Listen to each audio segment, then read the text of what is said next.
What is going on? Here are 7 things myself and Kyle wish we knew before we got started training. We've done a couple of these before. So the spin is going to be, these are things that I hear my clients being very confused about, whether they're online or personal training clients. These are questions I get, and these are kind of fundamentals that will completely amplify your results and change your entire mindset. Because these are a lot of things beginners or intermediate lifters may not know. So without further ado, let's jump into this.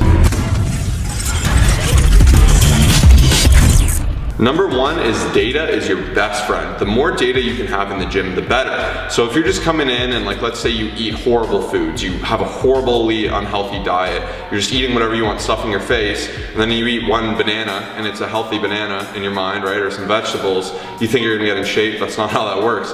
You can't just do an off workout and assume you're gonna look like Thor, right? You have to actually make sure you're managing and tracking everything. So a lot of people do this with nutrition, so logging is great, and that's something people tend to commonly do, and we've said in the last video. But a big thing for me is actually tracking your workouts. A lot of beginners will come in, they'll just do random movements, they'll be all over the place, you know, just completely new exercises every day. It's actually better to really track what you're doing and grow in that exercise. So following a dedicated routine, tracking the weights you're using, the volumes, everything you're doing, that's how you're really gonna improve, right? That's what's gonna force you to say, wow, I've been doing the same weight for 3 weeks in a row, it might be time to push myself and up that strength. Whereas you just run around the gym doing random machines, you end up being that person, you know, you're doing leg extensions like this, chilling and not pushing yourself. So for me, I just use like an app that tracks my workouts. A lot of people will journal. That's gonna be your best friend, and this goes for nutrition, training, and sleep. Not so much that you wanna monitor how much you're sleeping, but you need to track and make sure you're in control of your sleep. So try to find a solid time to go to bed, a solid time to wake up, and then when you really pay attention and keep some mental awareness of what's happening, that's how you will succeed. Numero 2 is know your goal and work towards it. A lot of people just come in and say, hey, I wanna look sexy, I wanna look great, I wanna be the strongest person on earth. These are okay goals, but these are not tangible goals, right? So even like in business and life, you say, hey, I wanna be rich. That's great, you can dream and you can say that every day till you die. But if you're not figuring out what you need to do in between that time to get there, so the first thing is really setting a tangible goal at the end. Like, what do you want? You know, how heavy do you think you should be? What kind of physique do you want? Do you wanna be huge? Do you wanna be shredded?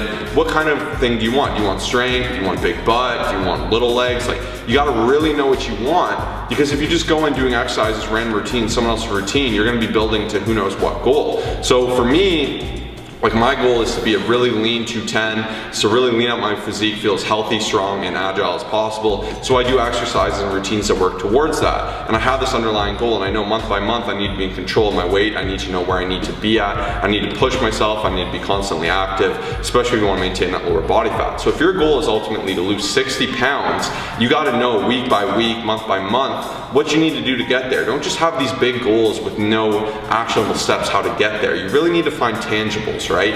So you need to win. If your goal is to look jacked and massive, you're gonna need to get stronger. You need to be in control of your nutrition, sleep, and eating, just adding on. You need to be really diligent with this. And I find a lot of people will just start, they'll say, I'm here, I wanna get here, and they do not focus on this at all, right? Like coming, working out, and eating nutrition, yes, that's the fundamentals of it, but you really gotta dive into the details. That's why with all my online clients, I really try to map out my vision for them. And even if you're newer to fitness, consult with someone. Like I get people that come in, and we'll get more into this later, but they have completely unrealistic expectations of what can be done in what time.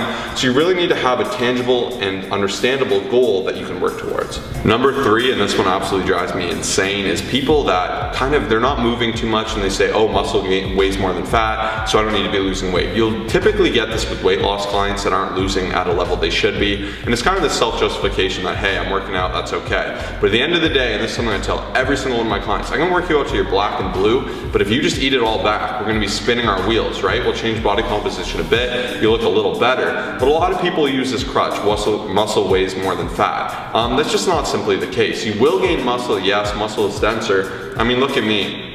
Every time I go to the carnival, I'm like 6'1", people guess I'm about 180. I'm 210 right now, and I'm pretty light for where I'm at. Because muscle is heavy, right? I'm long, I have muscle on me, my legs are actually pretty dense. So that's why, yes, I do weigh more than most people that would have my frame, that would probably be 180. But saying so, you're not gonna gain 10 pounds of muscle in your first month of lifting and lose no fat and lose some fat and be the same weight. That's not how it works. And it's tougher to gain muscle when you're on a deficit. When you're getting started and these movement patterns are new, you can shock the body and kind of have some stimulus there and gain more muscle. It's kind of the new beginner gains, and you can take advantage of that. But don't use this as a crutch. So kind of adding adding on to this, in terms of weight loss, if you're new and you're trying to lose weight, you need to know trends, as I said earlier, right? There are certain expectations and levels you should be able to lose at, bearing you don't have some medical disorder or something that would inhibit that. And if you have a good coach, they'll be able to take care of you with this. So I would say if you're borderline obese, like you're at 250 to 300 plus, and you're really overweight, like 250 obviously if you're shorter, but you'll know if you're mortally obese, like I'm talking seriously obese, you can do 3 to 5 pounds a week, and that can be still at a healthy level.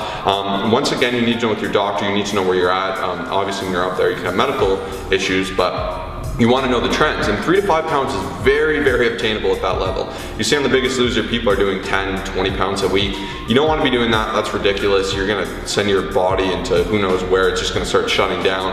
That's going to be dangerous. So you want to do this in a healthy way. But if you're really overweight, 2 to 3 pounds is completely okay. That's a healthy level to start at. Obviously, as you get deeper in your levels, you have to curtail this and kind of taper off how much you're losing. But if you're just an average everyday Joe, or like someone who's been working out for a long time like myself, I find a pound a week is pretty good to try to maintain my muscle, do it in a healthy way where I don't feel like complete garbage. And once again, you want to taper this as your journey goes on, but you do want to set little mile markers just like this, so you're avoiding things like crutch excuses like muscle weighs more than fat. And if you're being consistent, it should be really easy, and it just comes down to science, really quantitative. It's numbers, intake, outtake. You're monitoring all these factors, and that's how you'll succeed. And number 4, you guys have to understand the power of measurements as well as weighing in. I feel like this is something that so many people don't understand. People will hop on the scale once every 2 weeks and then just wonder why they're not losing weight. And honestly, like we were saying, what gets tracked gets managed. We have all of our online clients and personal training clients, whether you're looking to gain muscle or lose fat, whatever it is, weighing a minimum of 5 times a week, and that gives us the average every single week to ensure that all of them are reaching their goals. If you hop on, you know, once a week or just at random sporadic times, you're never gonna actually know if you're seeing progress. And this goes for measurements, this goes for even spending and anything in life. I have a friend who will just spend till he's black and blue, until the account's absolutely drained, and then just wonder, oh man, like what's happening? Why am I not reaching my goals or my savings goals or whatever? And this is the exact same principle. What gets tracked gets managed. So make sure you're doing these consistently and you guys will succeed. And number 5, sugar does not make you fat. It just doesn't. Get over it. So many people believe that if they have any type of sugar, the scale is gonna go up and they're not gonna reach their goals. I had one buddy before, basically he said he had a protein shake with a couple grams of sugar, and that's why he wasn't losing weight. I think this is just a huge myth. Everyone needs to get off of this train, because a lot of the people who are having sugar are having an excess of it, and that's what's gonna lead to weight gain. So minimize it, but don't believe that it's gonna actually cause you to gain weight, and you guys will have a much healthier and happier lifestyle within your journey. And number 6, this is very important to understand. Less is often more. I see a lot of people taking an extremist approach, trying to be in the gym 7 days a week, trying to start their diet at 500 calories and stuff like that, and it's just absolutely insane. And this is what leads to a lot of people not reaching their goals. So understand that you've got to start at a certain point and gradually work up. You don't want to just begin here and then jump to here, because you're going to ultimately fail within your goals. So make sure to keep that in mind and you'll succeed. Number 7, nice and simple, and this goes to all the people that are new, even myself. A lot of people think you're gonna put in your time, 3 months, 6 months, whatever it is, you're gonna get huge, you're gonna lose that weight, you're good for life, you can quit the gym, go chill it on a beach, go back to your old way of living. It's not how it works. If you're in the fitness game, you have to understand this is your life. Like, you need to learn to make it a part of your life. You don't wanna be dieting, you don't wanna be doing any of these things. You need to learn how kind of habitual routine that you can do to continually stay in shape. It's a constant push-pull, right? You know, we're battling our lifestyles of excessiveness, Western diet, all these things. So you really need to encourage yourself to build a realistic gym routine, like Kyle was just saying. So you wanna make sure you're in the gym, you know, whatever that may be for you. So just because, if you hate powerlifting, you don't have to powerlift. If you hate weight training, you don't have to weight train. You know, find what works for you. If you like doing all bodyweight calisthenics, by all means. If you like powerlifting, do that. If you like kickboxing, MMA, that's great. Just find a healthy routine that's gonna help build you up, keep you in a good shape, keep you healthy, and do the same with your diet. You know, learn to log, learn how many calories is in a banana, how many calories is in chicken wings. You know, get an eye for this, have an understanding, and really think that what you're doing now is what you're gonna be doing for the rest of your life. Build those routines, get comfortable, get confident, and that's how you'll have long-term success. So, obviously a lot of this video is a little advanced, even though it's for beginners. I know there's this whole confusing world ahead of you. So what we'd like to do is extend an invite for online coaching up until year end. We're gonna be taking clients, so we're gonna cut it off for a little bit. So if you'd like to take advantage of that, we'll do all your nutrition, all your game planning. We'll give you everything you need to succeed. We'll map out a vision for you. You can ask as many questions as you want and you'll be completely taken care of. Like I said, lifestyle, gym, nutrition, everything, we're there for you. We're mapping it out. It's easy. You will not fail with us. It's easy success. By signing up, you're taking everything off. You're taking the burden off, lifting it over to us who have helped transform hundreds of people, and we'd love to transform you next. So that's the end of the video. Smash that like button, subscribe, share this to your friend or anyone, your Facebook, anyone who could use this advice, because this will go a long way, and I sure wish I knew it before I started working out.